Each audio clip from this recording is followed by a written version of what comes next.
Nasa 12 matataas na kalibre ng armas sa Kisiluko sa 1st Mechanized Battalion at 61st Infantry Brigade ng 16th Infantry Division ng Philippine Army. Palda pamalaan ng poblasyon Talisay, Maguindanao del Norte.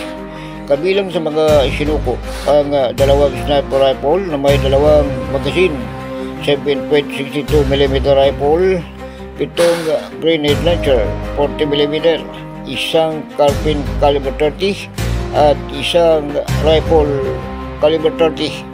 Kasabay nito, lubos na nagpasalamat si 61st Infantry Brigade Commander Brigadier General Edgar Cato sa suporta ng lokal na pamahalaan at komunidad dahil sa bawat barila niya na isinusuko, isang buhay ng inosenteng sibilyan ang naililigtas.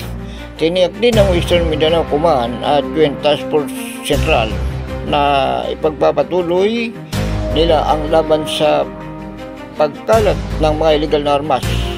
Ito'y para sa kapayapaan sa buong Maguindanao del Norte, Central at South Central Mindanao. Ako si Edwin Moreno para sa DWRB 103.9 News 7. Ikaw ang una.